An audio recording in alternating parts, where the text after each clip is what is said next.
Life is part negative, so we got to talk about the negative. And this subject is called diseases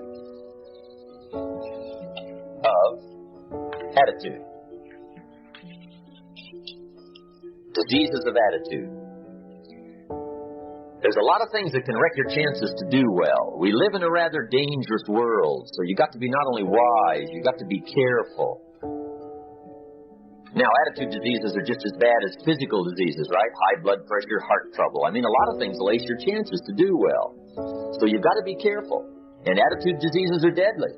I mean, they'll destroy all the good things you start. These attitude diseases are like weeds that grow in the garden. It's a normal part of life. Here's a good phrase to note. Negative is normal.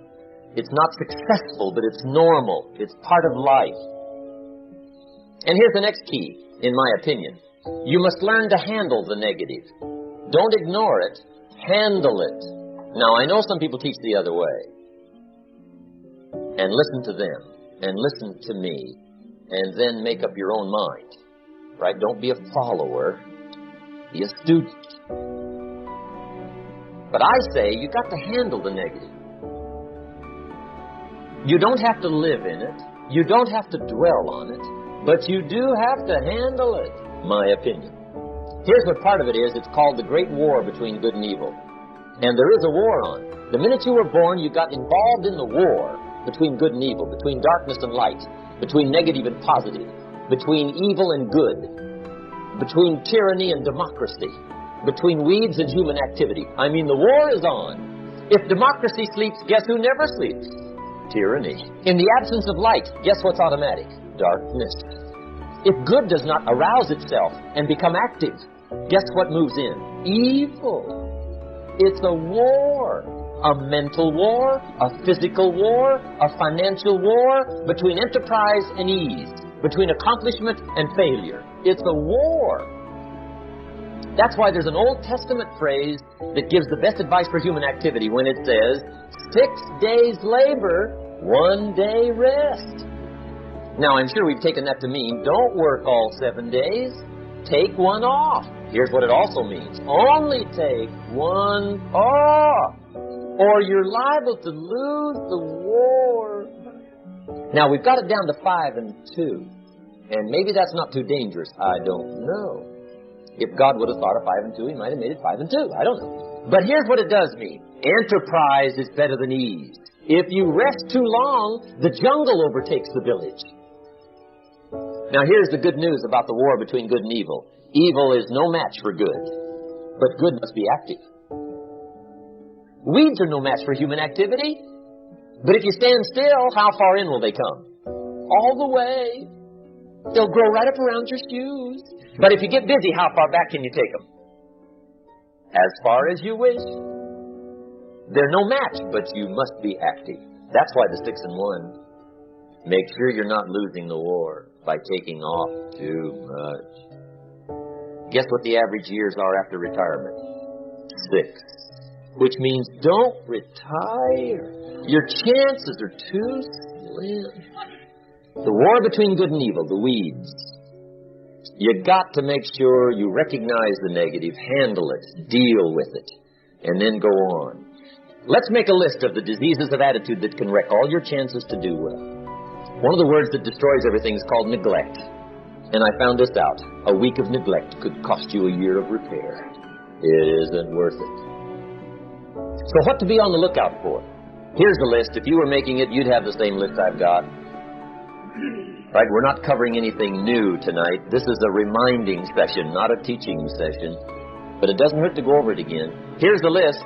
Attitude diseases. Number 1 is indifference. The shrug of the shoulder. The guy's not even concerned. He's just drifting. This is called the mild approach to life. A disease known as mildness. The guy says, well, I can't see getting all that worked up. Well, to be any kind of winner, you got to get worked up. There's one problem with drift. You cannot drift to the top of the mountain. And the good Lord said in the closing chapters of the Bible, here's the best way to live, one way or the other. That's best. Hot, or what's next best? Cold is next best to hot. Not the half-baked middle, lukewarm, not too hot, not too cold. What a sad way to live. I think what it means is pick a direction and go with everything you got. Just pick one and go. Somebody says, yeah, but what if it's the wrong direction? You'll find out quicker. It won't take you 25 years to wake up and say, oh no, I've been walking the wrong road. I told my staff the other day, next best to prosperity is adversity. If one doesn't get you, pray for the other. We all do better from one of two reasons, inspiration or desperation. And I don't wish anything bad on you tonight, but if you're not inspired, I hope a wagon comes down your rut. Whatever it takes to get you to try harder, read more, set your goals, and go for it. Somebody asked me one time, what quality would I pick if I wanted to work with somebody? And you know what I picked first? Number one, strong feeling. Please, number one, give me somebody that feels strong. About most anything, I don't even care. Just so they believe it. Even if they disagree with me. Wonderful. Just so they disagree vigorously. I'm not saying it's easy to win those kind of people to your point of view, but I'd rather do that than to try to resurrect people from the dead. Pump them up every month. Pump them up, pump them up. Here's the key to the good life. Learn to put everything you've got into everything you do. Whatever you are doing, pour it on. It will quickly open up into opportunity or quickly disclose to you that you ought to be doing something else. The delusion is, if I had a better job, I'd really pour it on. See, that's delusion. Wherever you are, pour it on. Don't give somebody half a job for a day's pay. Pour it on. See, that'll help change your life. Get rid of this disease. Here's the next attitude disease, indecision, mental paralysis. The guy can't make up his mind and it becomes a disease. Pretty soon he knows he's got it. The guy says, well, I know I'm on the fence. But he says, what if I get off on the wrong side? Listen, after a while it doesn't matter. Just get off. Any side will do. A life full of adventure is a life full of many decisions. The ones that turn out to be wrong give you better experience to make better decisions. So don't see how many decisions you can get out of. See how many you can get into. That's where the adventure is. So shake off this disease, indecision. The next one is doubt. Doubt's like a plague. And one of the worst is self-doubt. There are many, but that's one of the worst. The guy doubts himself. Doubts if it'll last that long for him. Doubts if he can do that well. Doubts if he can make that much. Doubts if he can accomplish all that. A chronic, excellent self-doubter. You can imagine what damage that does to your future. So here's the key. Turn this coin over and become a believer. And there's many things to believe in. One of the majors is yourself. The understanding of self-worth is the beginning of progress. Now, if those three don't get you, this one will. Worry. That's a devastating disease. Worry. Worry causes health problems, social problems, personal problems, family problems. It's devastating. Worry long enough, it'll drop you to your knees. Could reduce you to begging. I know how bad this one is. I used to have it bad. I used to be known as a super worrier.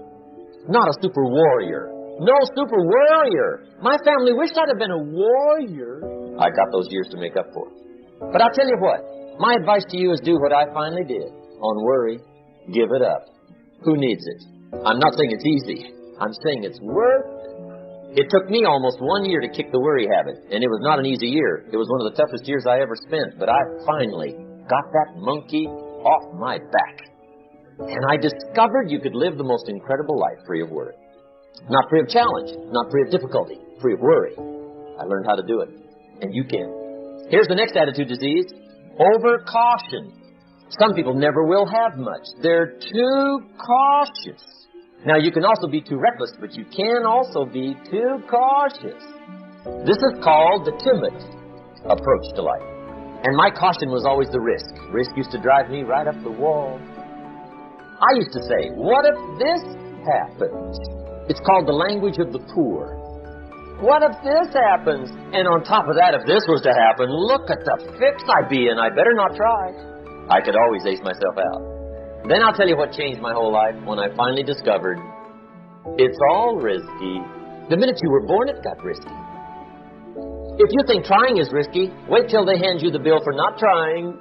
If you think investing is risky, wait till you get the tab for not investing. See, it's all risky. Getting married is risky. Having children is risky. Going into business is risky. Investing your money is risky. It's all risky. I'll tell you how risky life is. You're not going to get out alive.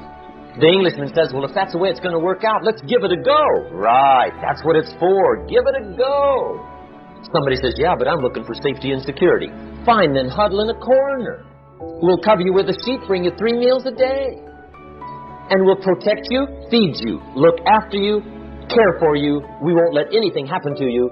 And you'll probably live to be 100. The guy said, well, yeah, I'd live to be 100. But what a way to live. Right. What a way to live, safe and secure. Don't ask for security. Ask for adventure. Better to live 30 years full of adventure than 100 years safe in the corner. And see, it's not important how long you live. What's important is how you live. The next one is pessimism. Pessimism, the deadly disease of always looking on the bad side, the problem side, the difficult side, checking all the reasons why it can't be done. The poor pessimist leads an ugly life. He doesn't try to figure out what's right. He tries to figure out what's wrong. He doesn't look for virtue. He looks for faults. And when he finds them, he's delighted. How ugly. This is the poor guy who looks through the window, doesn't see the sunset. He sees the specks on the window. And this is the poor guy, right, who rushes up, takes such leave of his senses. This guy rushes up and he says, I've got 5 good reasons why it won't work. He's so dumb, he doesn't know. All he needs 1. He's got 5. To the pessimist, the glass is always half empty. To the optimist, the glass is half full. Why would the same measure affect people 2 different ways? Answer. It all depends on how you look at it. Our lives are mostly affected by the way we think things are, not the way they are. The way we think they are affects us most. The last disease, but this one is deadly. Engage in this one, indulge in it even slightly, and you might as well forget the future, because it's going to forget you. Complaining, crying, whining, griping. A Bible word called murmuring. See, that'll ace your future. Spend 5 minutes complaining, and you have wasted 5. And you may have begun what's known as economic cancer of the bone. Surely they will soon haul you off into a financial desert, and there let you choke on the dust of your own regret. I hope I said that well, so you won't forget. It's a deadly disease. If you don't think it's bad, ask the children of Israel of Old Testament fame. Typical of us all, their story just happened to get in the book. Story says, children of Israel were slaves. God performed a series of dazzling miracles and got them out. And now they're heading for the Promised Land. Remember the story? Heading for the Promised Land. Tragedy of the story? They never got there. Reason? From day 1, they started to complain. They griped about the water. They griped about the weather.